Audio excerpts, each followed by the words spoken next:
Normally, kaya maraming tao ngayon, especially dito sa Philippines, na sumasali sa networking dahil sa sobrang hirap maghanap ng work. Kasi ang networking, it's a very good business. Bakit? Magtaas ang economy, magbumaba ang economy, automatic captured ng market. Bakit? Ang nangyari ngayon sa Philippines, maraming unemployed.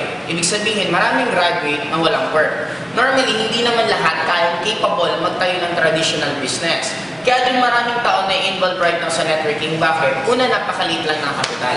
Maliban sa maliit na kapital, kahit wala kang experience, kahit may experience ka, marunong ka o hindi, okay lang. Bakit? Ito yung isang negosyo ng pinakakapital mo lang dito, una pangarap mo. Pag meron ka napakalaking pangarap at kaya mo maturuan, in short, meron kang good learning attitude na willing ka magpaturo sa mga uplines mo, sa mga mentors mo kung paano ka tuturuan, pwede kang kumita.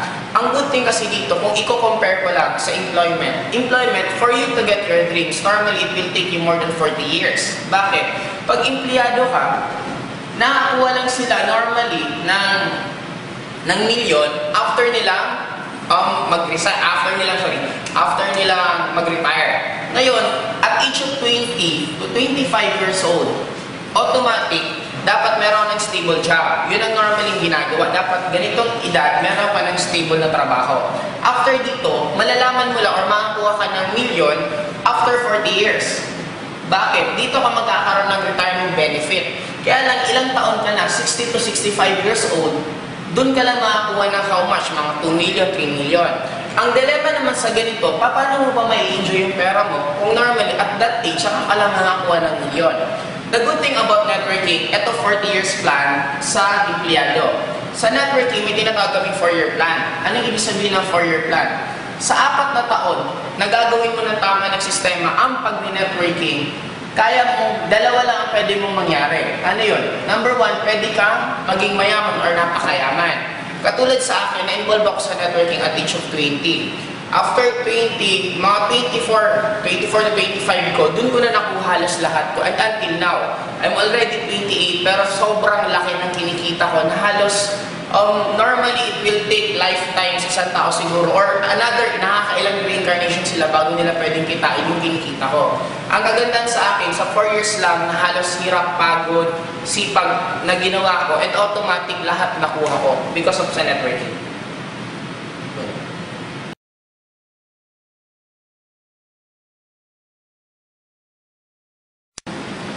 Ang Nature's Way, para sa side ko, napakalabo nilang umalis sa game. Bakit? Unang-una, first time ng Nature's Way na naghanap ng kapartner na networking company na natagpuan nila is Team Global. Una, ang Nature's Way, halos hindi sila nakikinig before sa presidente sa mga may-ari ng AIM Global kasi nga, mas mataas ang tingin nila sa sarili nila. Pero nung pinatunayan ng AIM Global, na yung target skills na gusto nila, nabibigay ng sobrang bilis ng AIM Global, dumating sa point na ang Nature's Way na mismo ang nakikinig sa mga may-ari. Just imagine this, paano aalis ang Nature's Way sa AIM Global kung ang C24 mismo ginawa ng Nature's Way exclusively lang para lang sa AIM Global. Ibig sabihin, ganun kalaki ang tingin sa atin, ganun tayong kalakas sa Nature's Way na kaya natin mag-demand mismo sa kanila. Just imagine, there are billion-dollar companies, big time sila sa United States. Tayo nasa Philippines, nagsisimula pa lang tayo sa networking company, pero bakit sila sumusunod sa atin? Ganon kalaki ang tiwala ng Nature's Way mismo sa AIM Global. Kaya gumawa ka sila ng produkto na exclusive lang sa atin.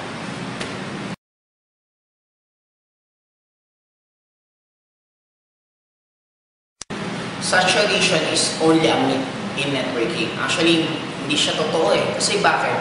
Ever since na nagkaroon na ng Forever Living dito sa Philippines, way back 1991, hindi naman lahat ng tao na-recruit nila eh. Hindi lahat ng tao nag-join. Sabi ko nga, ganito na lang kasimple. Kung pag-base mo mismo sa actual facts, okay, sa numbers tayo, ang member ng AIM Global all over the Philippines is we have more than 300,000.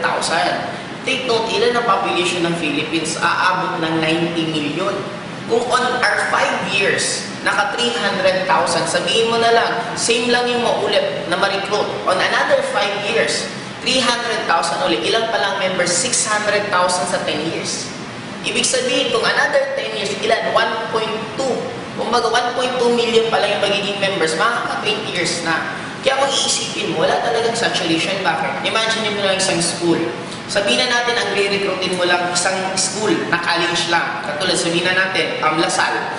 Huwag kang lalabas. Hindi ka magre-recruit ng hindi taga-Lasal, kundi taga-Lasal lang. Paano mo sasaturate na ibig sabihin every year may bagong first year?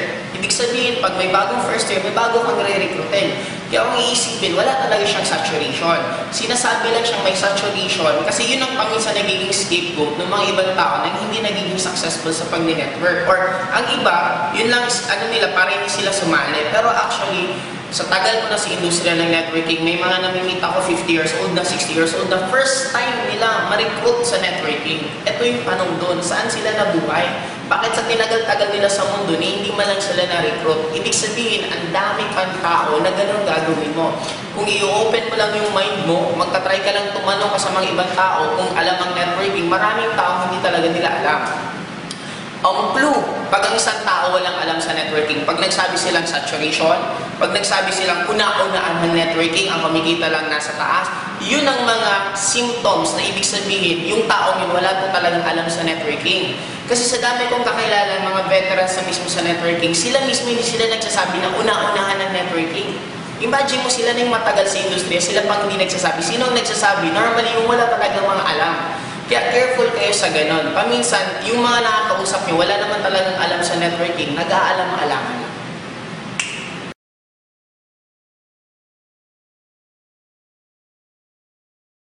Okay.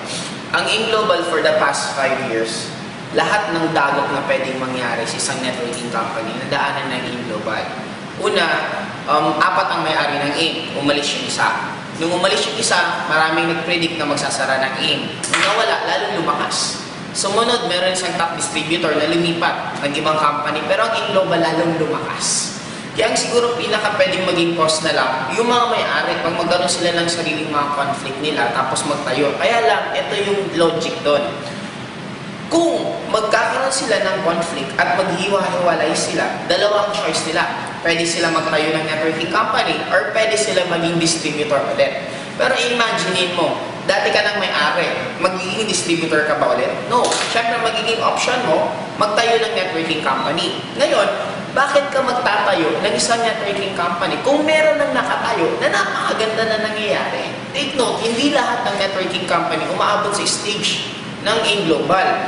Pansinin mo, ilan ang nagre-retain na networking company sa utak mo? Kukunti lang. Pero alam mo ba ng networking company sa Philippines, more than 300 to 500 networking companies? Kaya lang bakit kukunti? Kasi konti nga lang umaabot sa level ng inabot ngayon ng InGlobal. Ang good thing sa mga may-ari, kasi ang may-ari ngayon, pag binigyan mo sila ng wall, nilagyan mo ng harang sa dadaanan nila, dalawa lang gagawin nila. Kung hindi nila papasagin yung wall, aakyatin nila para malagpasan nila yung obstacle na yun. In short, dumating na sila sa stage na magkaroon na ng mga minor conflict. It's very normal sa isang relationship ng isang mga grupo. Kaya lang kagandahan sa kanila, they will not sacrifice yung buong company dahil sa minor nila mga nangyaring conflict. Kaya, na-prove na ng InGlobal for the past 5 years, ang dami ng dilemma pinagdaanan, ang dami ng bagyo na nalagpasan. Kaya I think wala nang ibang magiging reason pa para ang InGlobal hindi tumagal at hindi tumuloy-tuloy sa goal ng InGlobal na umabot naman ng 10 years.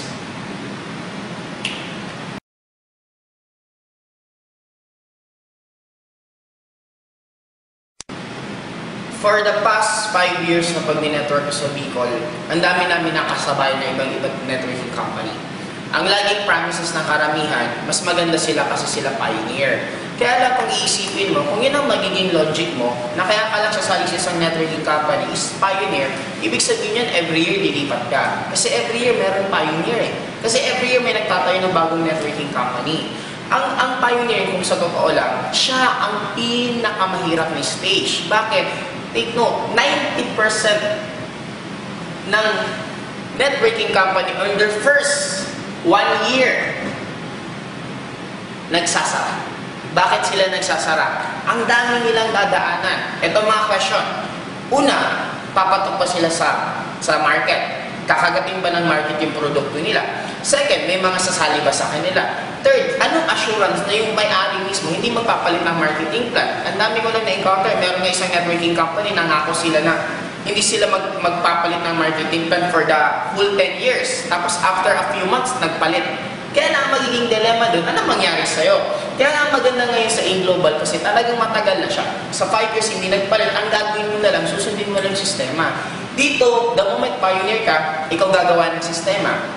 Ang dami pang competitor. Ang question dun, kung kakayanin mo yung competition. Kung hindi mo kakayanin dun, pwede kang Kaya maraming networking companies sa unang taon nila, unang buwan lang, ang daming tao. After a few months, nawawala na pa isa-isa hanggang di lang magsasara. Kaya kung ako sa'yo, doon ka na lang sa stable. Ang kaganda sa AIM Global, may sistema na ganyan. Huwag mo lang isipin na ikaw na una kasi take note, kahit mauna ka, hindi mo na marirecruit lahat eh. Hindi naman the moment na una ka, pag nirecruit mo yung ibang tao, sasali na sa'yo kasi nauna. Hindi naman ganun ang networking eh. Kasi ang iba nag-join sa networking, it's not dahil sa pioneer, nag-join ang iba dahil sa product. Kaya kung maganda ang product mo, automatic may chance na pwede kang tumagal. Kaya lang, what if hindi mangyari yung ganun?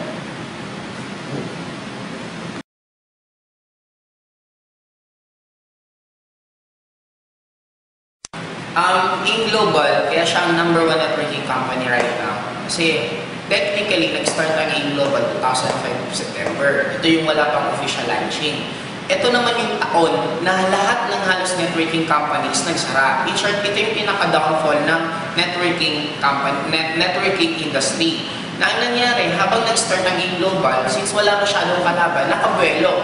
Hindi mabilis ang AIM Global. For the first 1 year ko, konti lang halos ang member, hindi nga umabot ng 100,000. Sobrang bagal niya kung iisipin niya sa isang networking company. Pero since dahan-dahan at wala siyang kalaban, naging tuloy-tuloy.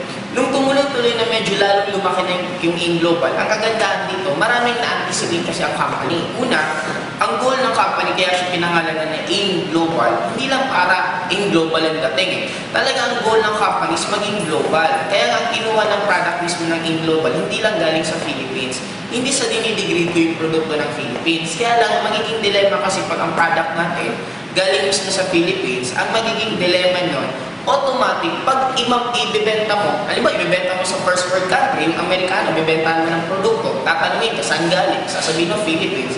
Parang magiging dating, ano yun? Di ba? Parang, anong product yan? Ba't pa kami bibili ng produktong galing Philippines kung meron naman galing ng US? Kaya ang ginawa ng AIM Global, kumuha sila ng product mismo, isa sa pinakamagaling gumawa ng food supplement. Ano yun? Yun na yung Nature's Way, na actually siya yung household name halos ng food supplement sa United States. Yun ang ginawa ng company. Kaya ngayon, nakakabuelo, magpumutang ang AIM Global sa iba't ibang country kasi nga maganda yung produkto at hindi na masyado nahihirapan. Maliban sa product, yung mga may-ari. Sa may-ari, sobrang until now, tuloy-tuloy pa rin sila nagtatrabaho, hindi pa rin sila nagpapahinga. Kung ang mga top distributor, nagpupuyatan, sila din nagpupuyatan din kaya iisip, paano lalong gaganda ang company. Ang isa pang lalong ginanda ng company, maliban sa nandito si Francis Miguel, si John Aspirin, si Dr. Ed Cabanto, nadagdagan pa ng mga malulupit na trainer, yung training team. Sino yung training team? Si Jurgen Gonzalez, isa sa pinakamatagal na umalis sa Forever Living. After Forever Living, tumuloy na siya, dumiretso na talaga siya ng AIM Global. Anti-binary din siya before, talagang sobrang negative niya sa binary. Pero nung nakita niya na maganda ang AIM Global, gumawa pa rin siya ng way na lumipat siya. Okay? Sumunod si si Arnel Limpin, si John Espinosa, lahat sila nandito din na isa sa pinakamagagaling na mga trainer. Isa sa factor pa yon. Sumunod pa nakadagdag, AIM Global is the only networking company na daily payout na for the past 5 years, tuloy-tuloy nilang namibigay yung mga commission mismo ng mga distributor. Walang pumapalto sa ganon.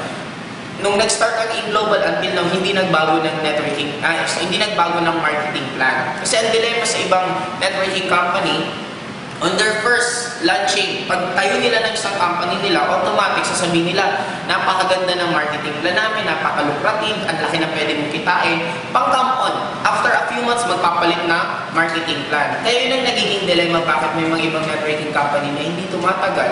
Yun din ang reason bakit ang AIM Global tumagal. Ngayon, nasa 5 years na ang AIM Global. Imagine kung iniisip nila all the 6 years to 10 years. Na ang magiging susunod na gagawin ng company, hindi lang sa food supplement na magfo-focus, kung hindi pati sa mga technology, sa mga gadgets, doon na rin magfo-focus, doon na papunta ang AIM Global.